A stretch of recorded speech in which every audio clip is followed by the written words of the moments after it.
안녕하세요. 차 한 잔 앞에 두고 한시 한 편을 천천히 읽는 시간. 차와 함께 떠나는 한시 여행입니다. 반갑습니다.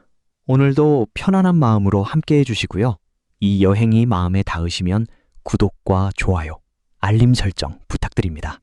왕유편 네 번째 이야기네요. 지난 이야기에서는 사막까지 다녀왔습니다. 수레 한 대로 변방에 이르러 곱게 솟은 연기 한 줄기를 본 왕유였죠. 오늘은 그 광활한 화면을 접습니다. 대신 아주 좁은 자리로 돌아와요. 산속 집 앞, 살인문 하나입니다. 화면이 확 줄어드네요. 시도 짧습니다. 전부 20자예요. 5자씩 넉 줄, 5원절구입니다. 그런데 이 짧은 시에 이상한 점이 하나 있습니다. 어떤 점인가요? 분명히 이별을 노래한 시인데 이별하는 장면이 없어요. 손은 드는 장면도, 눈물도, 잔을 건네는 대목도 없습니다. 이별시에 이별이 없다고요? 오늘의 질문은 그겁니다. 이별 시인데 왜 이별 장면이 없을까요? 한 조각만 흘려드리자면 이 시는 문을 닫는 데서 시작합니다. 나머지는 조금 뒤에 만나시죠. 당나라 사람들은 이별을 어떻게 했나요? 정해진 절차가 있었습니다. 성 밖까지 배웅해서 나루터나 역참에서 술상을 차리고 헤어질 때 버들가지를 꺾어 손에 쥐어주었어요. 왜 하필 버들인가요? 버들 유자가 머무를 유자와 소리가 닮아서라는 풀이가 가장 널리 알려져 있습니다. 다만 학계에는 다른 견해도 있어요. 확실한 건 기록입니다. 한나라 때 기록인 삼보황도에 장안 동쪽 파교에서 한나라 사람들이 손님을 보내며 버들을 꺾어주었다는 대목이 남아 있습니다. 그 풍습이 당나라까지 이어져 파교에서 버들을 꺾는다는 말이 아예 이별의 다른 이름이 됐어요. 그러면 이별시에는 그 장면이 다 들어가겠네요? 대개 그렇습니다.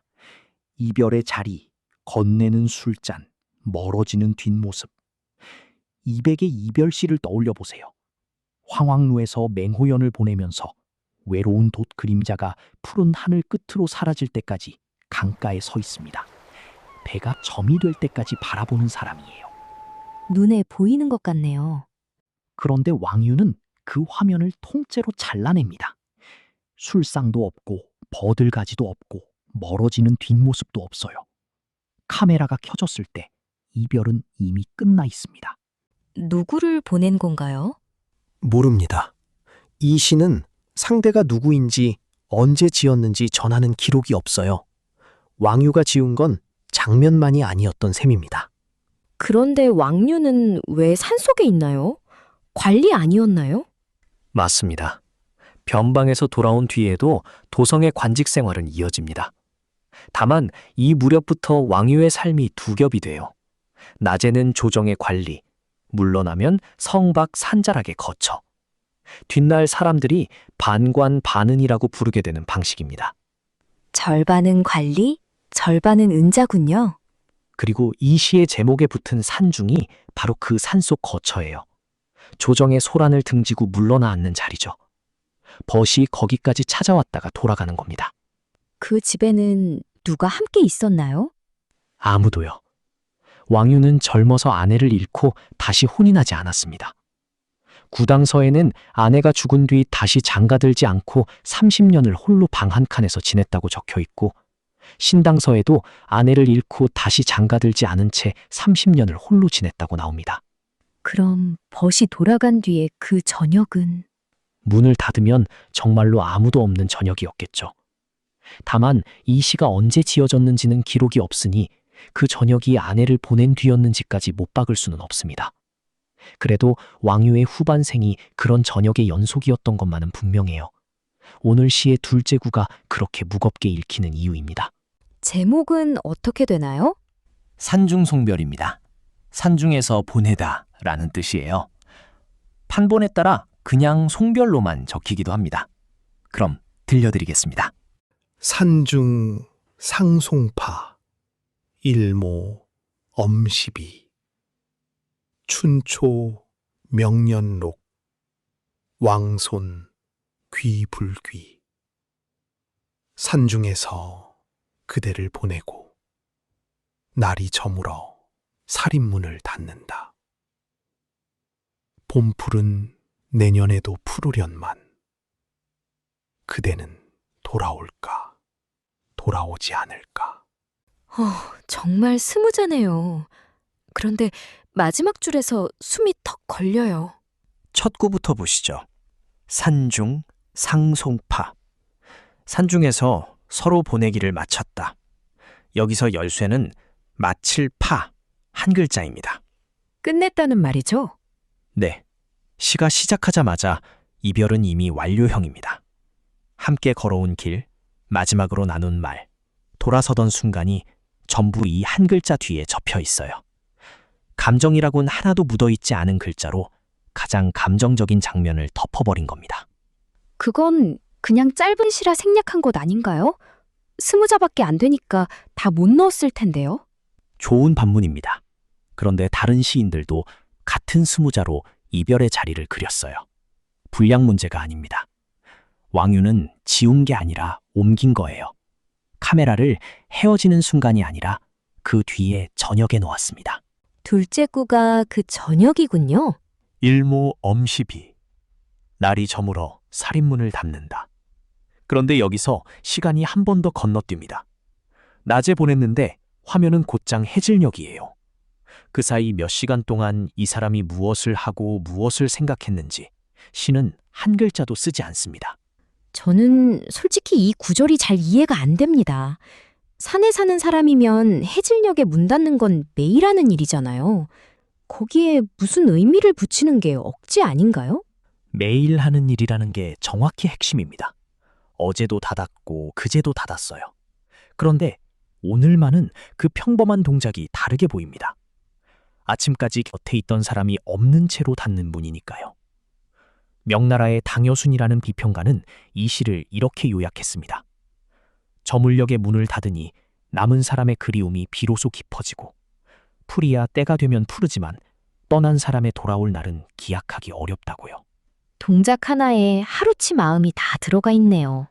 재미있는 건 왕유가 이 동작을 평생 반복해서 썼다는 점입니다.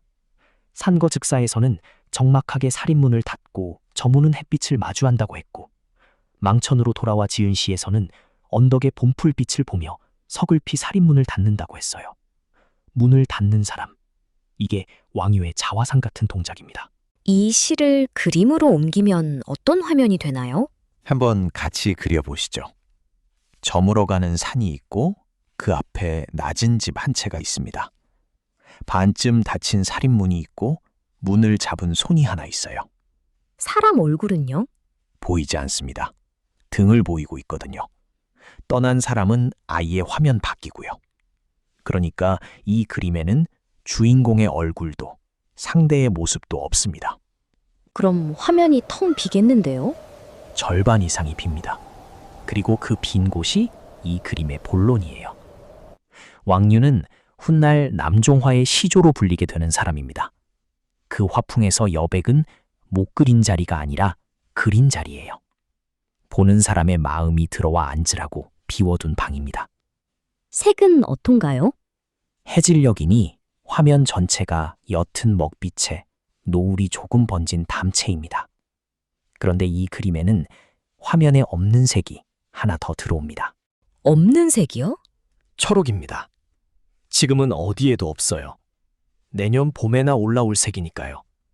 왕유는 마지막 두 구에서 아직 존재하지 않는 색을 이 저녁 화면 위에 얹습니다. 이제 마지막 두 구가 남았네요. 춘초 명년록, 왕손 귀불귀. 봄풀은 내년에도 푸르련만 그대는 돌아올까, 돌아오지 않을까. 여기서 시간이 세 번째로 건너뜁니다. 이번엔 얼마나요? 오늘 저녁에서 곧장 내년 봄으로요. 20자짜리 시 안에서 낮에서 저녁으로, 저녁에서 이듬해 봄으로 시간이 두 번 접힙니다. 왕유가 그림의 사람이라는 게 여기서도 보여요. 필요 없는 부분은 그리지 않고 여백으로 건너뜁니다. 그런데 왕손이라면 진짜 귀족을 보낸 건가요? 여기가 이 시의 숨은 바닥입니다. 왕소는 원래 초사에 나오는 말이에요. 초운사라는 작품인데 한나라 회남왕의 문객 회남소산이 지었다고 전합니다. 산에 숨어 사는 이를 불러내는 노래예요. 부르는 노래요? 네, 그 안에 이런 구절이 있습니다. 왕소는 떠나가 돌아오지 않는데 봄풀만 무성하게 돋는구나. 그리고 노래는 이렇게 끝나요. 왕손이여 돌아오라. 산중에는 오래 머무를 수 없다. 왕유가 쓴 말이 거기서 나온 거군요. 봄풀과 왕손 두 단어를 통째로 가져왔습니다.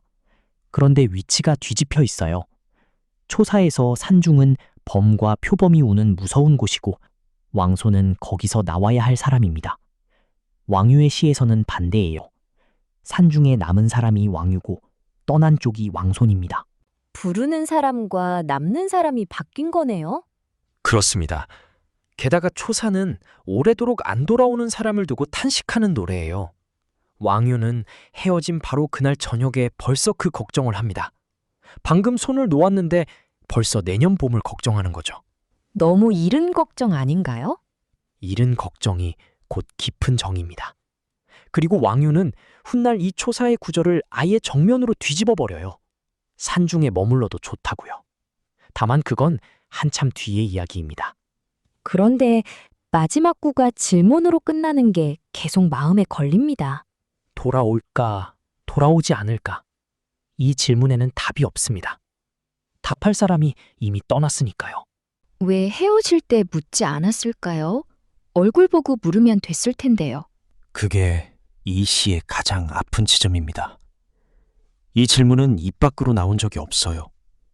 문을 닫고 혼자가 된 저녁에야 마음속에 떠오른 말입니다. 물을 수 있을 때는 묻지 못했고 묻고 싶어졌을 때는 물을 사람이 없습니다. 저도 그런 적이 있는 것 같아요. 그래서 이 시가 1200년 넘게 건너온 겁니다. 왕유는 답을 적지 않았고 적을 수도 없었어요. 시는 질문을 허공에 걸어둔 채 그냥 끝납니다. 그러고 보니 이 시에도 슬프다는 말이 없네요. 한 글자도 없습니다. 외롭다, 그립다, 서운하다, 전부 없어요. 지난 화에서 왕유가 사막 한가운데서 억울하다는 말을 끝내 쓰지 않았던 것 기억하시죠? 오늘은 슬프다는 말을 쓰지 않습니다. 대신 무엇이 그 자리에 있나요? 문을 닫는 손과 내년에 다시 풀을 풀입니다. 감정을 말하는 대신 동작 하나와 풍경 하나를 놓아둔 거예요. 우리 시리즈를 관통하는 질문이 이겁니다. 장안을 사로잡은 천재 소년이 어떻게 시에서 자기 자신을 지워갔는가? 오늘 시는 그 두 번째 걸음입니다. 감정을 말하는 자리를 띄우고 그 자리에 사물을 놓기 시작한 거죠. 처음 질문으로 돌아가 보죠. 이별 시인데 왜 이별 장면이 없을까요? 답은 이렇습니다. 왕유에게 이별은 헤어지는 순간이 아니라 혼자 남은 사람의 저녁에 비로소 시작되기 때문입니다. 장면이 없는 게 아니라 장면이 뒤로 옮겨간 거군요. 그리고 그 저녁의 끝에 대답 없는 질문 하나가 남습니다. 봄풀은 내년에도 푸를 텐데 그대는 돌아올까요? 차가 다 식었네요. 다음 이야기는 어디로 가나요? 다음 화에서는 왕유가 누군가를 보내지 않습니다. 이번엔 자기가 걸어 들어가요. 종남산자락에 집을 얻고 마음이 내키면 혼자 나섭니다. 그러다 물길이 아주 끊긴 곳에 다다라요. 더 갈 데가 없는 자리입니다. 막다른 길이네요. 돌아서야겠는데요. 그런데 왕유는 돌아서지 않습니다. 거기 그냥 주저앉아요. 그리고 두 구, 10글자가 나옵니다. 1200년 넘도록 막다른 곳에 선 사람들이 붙잡아온 10글자입니다. 오늘 이야기는 여기까지입니다. 이 여행이 마음에 닿으셨다면 구독과 좋아요, 알림 설정으로 함께 해주세요. 다음 자는 물길이 끊긴 자리에서 따르겠습니다. 고맙습니다. 편안한 밤 되세요. 山中送别，山中相送罢，日暮掩柴扉。春草明年绿，王孙归不归？